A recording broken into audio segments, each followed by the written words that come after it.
let me share something with you. History is being read, but it's also being written by people with imagination. So I went to the next mode, necessary, to start talking to people and seeking and asking for what I wanted and leveraging relationships and trying to find out, how do the people do it that went ahead of me? How do they do it? And then what is it I need to do? How is it I need to train myself, to develop myself? What's the resources that will be required in order to make it happen? And as I start seeking out and asking questions, I started running into people who said, I know someone who can help you do that. And they helped me get connected with those people. Remember, we have so much energy that can take us so far. It's necessary that you hook up with some other energy that can take you to the next level. I hooked up with them. They said, let's go. I said, away we go. And guess what? Here we are. I love it. You want your stuff? It's necessary you take responsibility for it, that you make it happen, that you don't give up, that you don't take any objection or disappointment or defeats personally, that you keep on keeping on, that you don't decide that I can't make it because you can't see the light at the end of the tunnel, that you realize that's a part of the program. And here's something you've got to resolve. Say this to yourself every day. See, as long as you're breathing, you got a shot at your dream. That's the way I resolve. Say this, please. It's not over until I win. You got that right. It's not over till I win. Not over till I get through. It's not over till I get over. Not over till I get what I want. Door can't open today, look out. I'm going to come back and take the hinges off. That's how you got to do that. You've got to have that kind of courage, that type of determination. If you want to make it happen, it's you. That you've got to take personal responsibility to make it happen. That you have got to own what it is that you want to do. If it's taking care of your well-being, if it's making a difference in our school system, if it's working with senior citizens, if it's to protect our ecology, if it's to create an economic renaissance, if it's just to take yourself to another level, it's you. You've got to make that happen. We can point out many things that can make it inconvenient or can slow us down, but ultimately, it's on us. Next step is, not only is it possible and necessary, and it's you to live your dream, to make this greatness that you have within you become a reality, but what I've come to appreciate when you're working on changing your life, changing some bad habit, getting out of addictive situations or relationships, or working to build a dream or making a difference in our society, or learning something that's very challenging. Here's what I realize, ladies and gentlemen, and develop a great deal of respect for. It's hard. Easy is not an option. It's hard living. Life is hard. See, it's hard when you are 49 years old, been working on a job for 17 years, and they come in and tell you you're finished and give you 1 week severance pay. And you got to start all over again. It's hard when you're married and raising children and your children are crawling and your husband dies unexpectedly. It's hard handling just the tragedies of life. It's hard when you're working on something and you put everything you have in it and it doesn't work out. You lose your money and other people's money. It's hard. It was rough when I lost my job, and I could not find a job. It was humiliating and embarrassing, borrowing money, and then I couldn't pay the money back when I told them I would. That's rough. How people look at you, how they respond to you. It's very hard.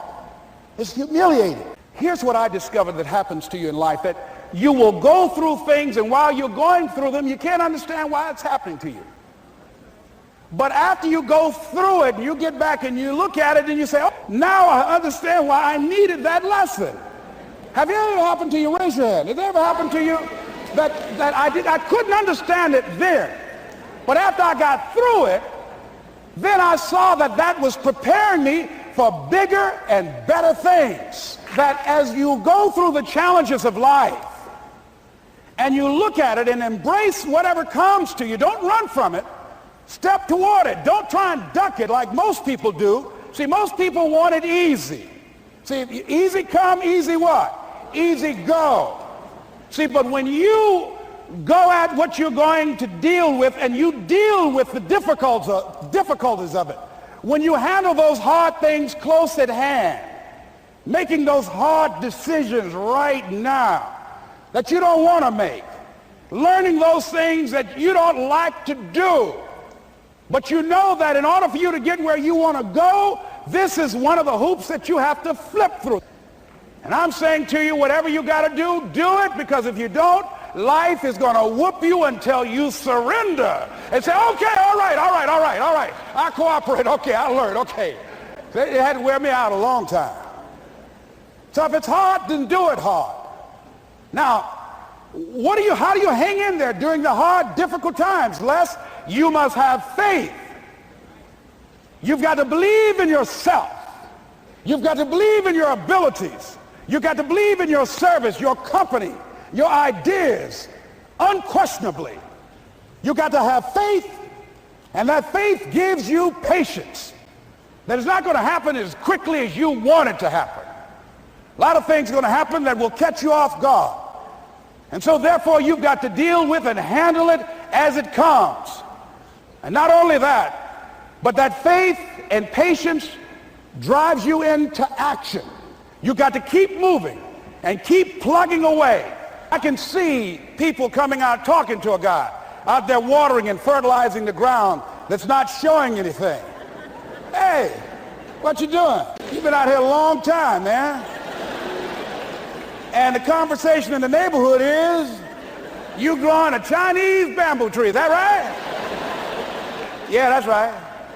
Well, even Ray Charles and Stevie Wonder can see ain't nothing showing. You know that's how people are going to do you. So how long you been working on this? How long have you been working on your dreams? And you have nothing to show. This is all you got to show. People are going to do that to you. And some people, ladies and gentlemen, they stop. Because they don't see instant results. It doesn't happen quickly. They stop. Oh, no. You got to keep on watering your dream. And when it began to happen, they stopped laughing. They said, look. Whoa, look here. Look out. Hey, man, I know you can do it. Look here, you got a job here. See, during those hard times, we didn't know how you're going to make payroll. During those times when you failed and things didn't work out, they were nowhere to be found. But you know what I discovered? When you're working at your dream, somebody said the harder the battle, the sweeter the victory. Oh, it's sweet to you. It's good to you. Why? See, when it's hard and there's a struggle, see, what you become in the process is more important than the dream. That's far more important. The kind of person you become, the character that you build, the courage that you develop, the faith that you're manifesting. Oh, it's something that you get up in the morning, you look yourself in the mirror, you're a different kind of person. You walk with a different kind of spirit. And people know that you know what life is, that you have embraced life. You knew it was hard, but you did it hard. Now that takes us to the next level. If it's hard, why do people do it? You ask people who do things. Why do they go it? People who climb mountains just for the sake of it. Nobody paying them to do it, just do it. Somebody said, I'm going to run around the world. He said, well, why would somebody want to do that? I'm going to swim the Atlantic Channel. Why? Why do people do that? I wondered, why would a Nelson Mandela give up 26 years of his life? Why do people do that? Here's what I discovered in high school. High school, I decided I wanted to go out for football. Never forget this. And I discovered why people do things. You know why, ladies and gentlemen? Even though it's hard, it's worth it. It's worth it. See, one day we had Coach Alkin Hepburn had this plaque down there. And this wood on the floor, on the ground. He said, Brown, come over here. Had my suit on. I said, yes, sir. He said, I'm going to have old Larry Littles down there. Old big Larry. Yes, sir. Big, fat, sorry Larry. Yes, sir. Brown, I want you to get down bull neck. Yes, sir. He said, I want you running Larry. I want you to put your helmet right in his pit, right up in his chest, and knock him off that board. You hear me, Brown? You can do that.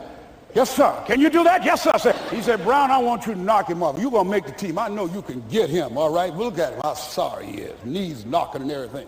I said, yes, sir. And then he went down to Larry. Larry Littles, who played 12 years for the Miami Dolphins, all pro for 12 years. This is a bad, big dude. 250 pounds, strength, agile, and all muscle. He said, Larry, he said, man, you know Brown down there. He's down there talking about your mom and everything. He talked about how fat and sorry you are and how he's going to knock you off this board. Larry now spitting fire and growling and foaming at the mouth. Now I'm looking at Larry. He said, look at that fool down there growling. He told me he's going to scare you, that you're going to leave. Are you going to leave? No, coach, I ain't going to leave. Go down there and knock him out the park. Boy, coach got back. He winked at me. Go get him, Brown. I went hard. I ran into Larry with my helmet. Larry said, boom. I don't know where I landed. When they woke me up, I said, can y'all take this helmet off me for a minute? I said, y'all got any more positions out here? They said, like where? I said, don't y'all need an announcer? They said, Brown, where you going? I was crying. They said, man, some girls over there. I said, I don't care, man, I'm hurt. Said, that fool almost killed me, man. He said, Brown, you quit, man. I said, yeah. I said, what? I said, it ain't worth it, man. No, it ain't worth it. Y'all go ahead. Y'all crazy. I'll be your announcer, man. I was calling the game. I was up there in the booth. Call good games, too, because the pain wasn't worth it to me. And I'm saying to you, you know why people do what they do? The people who go after their stuff, what makes it worth it? It's got to be your passion. You got to love it, ladies and gentlemen. You got to love it. It's got to be what you are supposed to do. You want to sing, and even though they want to invite you to Carnegie Hall, you're going to sing to anybody that listen to you, including singing to yourself. I used to talk to my plants when nobody else would listen to me. You got to write, even if no one published your book, write, because that was given to you to do. You do what it is you're supposed to. You're supposed to build something. You're supposed to create something. I don't know how to do it. Learn. Do whatever is required. Just go out there. It's possible you can get what you want. It's necessary. If you want it, you got to go into action. You got to be willing to experiment. You got to be willing to fail and to succeed. You got to be willing to form and to develop new relationships. It's you, it's on you. You got to make that happen. Nobody's going to bring it to you on a silver platter and say, here's your dream manifested. No, it's hard. Yes, it's hard. It's difficult. Yes, right. And it's worth it.